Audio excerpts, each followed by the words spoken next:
नमो नमः। अभिनंदनमस्तु सर्वेषां संस्कृतपाठशालायाः एतस्याम् अभिनवायां कक्षायां स्वागतं करोमि अहं सर्वेषां नारायणदत्तमिश्रः। संस्कृत में अक्षरों का उच्चारण होता है विशेष, और विशेष इसलिए क्योंकि यह भाषा परिष्कृत है, स्वतः संस्कृत है, या कहें कि अत्यंत वैज्ञानिक है, यह आप जानते ही हैं। और संस्कृत के इसी परिष्कृत, संशुद्ध और वैज्ञानिक स्वरूप को हम आत्मसात कर सकें, इसी उद्देश्य के साथ हम आपके समक्ष आते हैं संस्कृत पाठशाला की कक्षाओं के साथ। तो आज हम ऐसे ही कुछ शब्दों के बारे में जान लेते हैं, और इसके लिए पहले जान लेते हैं ए इस अक्षर से जुड़े कुछ उन शब्दों को जहां हम में से कई अशुद्ध उच्चारण व लेखन कर जाते हैं। एक शब्द है सेना, जिसका प्रयोग सेना इस रूप में ही करना चाहिए, क्योंकि सेना में स इस अक्षर के बाद ए इस अक्षर का प्रयोग हुआ है। अतः सेना इस शब्द के उच्चारण में ए इस स्वर वर्ण या अक्षर का ही प्रयोग किया जाना चाहिए, न कि ऐ का। साथ ही हमें यह भी जान लेना चाहिए कि कई बार सेना को सेना बोल जाने की प्रवृत्ति हमें वैसा ही लिखने की ओर भी प्रवृत्त कर देती है।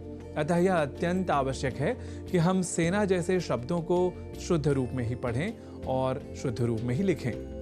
एक और शब्द है वेला।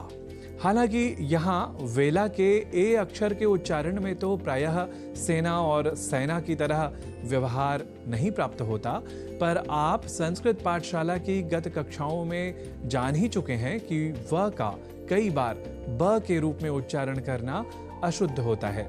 अतः ए अक्षर से जुड़े वेला इस शब्द के उच्चारण में भी विशेष ध्यान रखा जाना चाहिए, अर्थात इसे बेला नहीं बोला जाना चाहिए। अब बढ़ते हैं आगे। देव या देवः और देवता, जिसका अर्थ स्पष्ट ही है, पर कभी कभी हमें कई ऐसे प्रयोक्ता मिल जाया करते हैं जो देवः को दैवः और देवता को दैवता के रूप में भी अनवधानतावश लिख या बोल जाते हैं। संभवतः ए को ऐ समझने की दुष्प्रवृत्ति से ही ऐसा संभव होता है। ऐसे में अगर देव और देवता इन दो शब्दों को साधारण रूप से ईश्वर के एकत्व और बहुत्व के अर्थों में हम पहले से ही समझ चुके हों, तो दैव और दैवता जैसे शब्दों का देव और देवता शब्दों के स्थान पर उच्चारण हम नहीं करेंगे। हम बढ़ते हैं एक विशेष उदाहरण की ओर, जो संस्कृत व्याकरण में अत्यंत प्रसिद्ध है। वह शब्द है धातु अर्थात क्रिया का।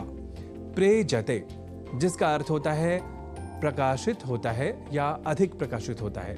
यहाँ प्र उपसर्ग के साथ एज्री इस दीप्तिपरक अर्थ वाले आत्मनेपदी धातु का प्रयोग है। दोनों के मेल से शब्द बनता है प्रेजते, प्रैजते नहीं। ऐसे ही एक और धातु या क्रिया का शब्द है प्रेजति, जिसका अर्थ होता है कांपता है। यहाँ प्र उपसर्ग के साथ एज्री इस कंपन परख अर्थ वाले परस्मैपदी धातु का प्रयोग है। दोनों के मेल से शब्द बनता है प्रेजति, प्रैजति नहीं।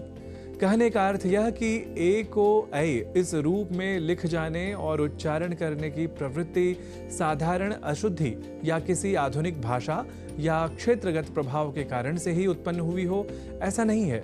मूल संस्कृत प्रयोक्ताओं द्वारा भी ए को ऐ इस रूप में व्याकरण के कई नियमों के साथ ही परिष्कृत रूप में लिखा और बोला जाया करता है, पर संस्कृत व्याकरण के ही कुछ अपवाद या विशेष नियमों और उदाहरणों के साथ ही एक कुशल संस्कृत प्रयोक्ता ए और ऐ के बीच के अंतर को समझकर स्वयं को संस्कृत, परिष्कृत और सुसंस्कृत स्वरूप में स्थापित करता है। इसलिए हम सभी को युगानुरूप कुछ परिवर्तनों और परिवर्धनों की प्रवृत्ति के साथ ही संस्कृत के मूल शब्दों के शुद्ध उच्चारण और लेखन पर अधिक ध्यान देना चाहिए। इसी सत्परामर्श के साथ साम्प्रतं समयः आगतः अस्ति संस्कृत पाठशालायाः एतस्याः कक्षायाः समापनस्य। पुनरपि आयास्यामः एतामेव शृङ्खलाम् इतोपि स्पष्टयितुं। तावत् नुमः स्तुमः च सर्वान्।